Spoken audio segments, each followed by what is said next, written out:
I think that Easton can play, second line, third line. He's a really smart player. He understands how to play different situations in the game. I just think it's going to take him a little bit of time. Now, is it going to be 5 months? Is it going to be 10 months? Is it going to be 15 months? To really find his way, what we saw from him with the London Knights. And with the London Knights, we're talking about a massive difference maker. I mean, he was the guy that delivered when it counted. He was the player that rose to the occasion, that stepped up and delivered. And I've always said this about Easton Cowan. I shouldn't say I've always said this about Easton Cowan. Over the time of watching Easton Cowan, I think he has what I would call lowercase Doug Gilmour type ability. Doug Gilmour's a Hall of Famer. Doug Gilmour. But you go back and look where Doug Gilmour, I believe, was a 7th-round draft pick. It took him a little bit of time to find himself.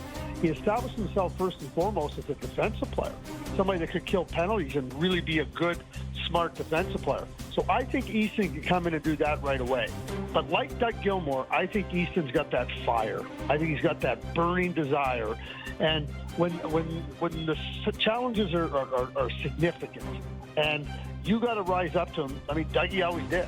And I see that type of quality. I see those types of qualities in Easton. Now, I mean, I'm not going to suggest he's going to be a 100-point guy because I don't think he will be. But I think he can bring some of that, what Brad Treleaven's word, it's going to phrase, and we're going to hear it, but we're going to use it a lot. DNA. If you want to have a DNA that's hard to play against, that's competitive, that's in the fight, you got to get players like that. Easton Cowan is that type of player. They need more of them, though. They need more guys like that. Absolutely. So if you look at Easton Cowan, Michelli, and Bobby McMahon, I mean, somebody who's already there has to sort of jump up, don't they? I don't know if jump up. It's like, we're always looking for somebody to jump up. And, sometimes the player that we look to jump up does. Sometimes it's somebody that we're not expecting. I mean, Bobby McMahon's a good example. I don't know if Bobby McMahon has to come in and do more than he's done. I mean, he's been a real nice find for the Toronto Maple Leafs. What you don't want to see is Bobby McMahon do less. You want to see Bobby McMahon come in and deliver. They have star players. We know what Austin Matthews is. We know what William Nylander is. John Tavares had 38 goals. Matthew Nyes is a really good player. It's not like they're not lacking. But what they have to do is have they get far too little from far too many when it counts. And like again, Lundell scores. You get. I'm not even going to bring in Marchand. Luostarinen produces when it counts. There were times during these playoffs when Sasha Barkov was just playing good defense. He wasn't able to provide off. Sam Reinhart because of a little bit of an injury. But they had other guys step up. Like the Leafs, again, you go back and look over the course of the playoffs years. Far too many delivered far too less. So, Bobby McMahon, come in. Give me 18 to 22 goals. Don't give me less. I mean, Max Domi can't come in and give you what he gave you this year. And then what I'd say about Max is fits and spurts. It's no good. It's not going to help you. And Scott Laughton came over in a trade. I mean, there's a lot of excitement about Scott Laughton. Scott Laughton's got to give you more. So it's not just Austin Matthews or William Nylander. And I go back to the depth. That's where the Leafs have to become stronger, is through their depth. Now, is that through adding players? Yeah, you can add players like that, but it's also from players delivering, and that's what they need. Because again, you can't go through the playoffs just counting on your top guys. Hey, Craig, another team that's looking for some depth this offseason is the Edmonton Oilers. How did you feel about their move to acquire Ike Howard, the reigning Hobey Baker Trophy candidate from the U.S. college ranks, Michigan State University to be exact? What can Howard bring to the Oilers in the here and now? Well, I think it's not just Howard. It's also Mangiapane, and Stan Bowman, faced with his salary cap situation, had to find a way to give his team more skill. They tried it last year with Arvidsson and Skinner, and it was a failure. So they needed to be younger. They needed to find the skill in that age group. I think Stan Bowman did an outstanding job. Number one, you get a player that's 21 years old in Howard. He's a really good player. he wasn't surrounded by skill, like a lot of skill at Michigan State, and he performed at an exceptionally high level. Well, guess what?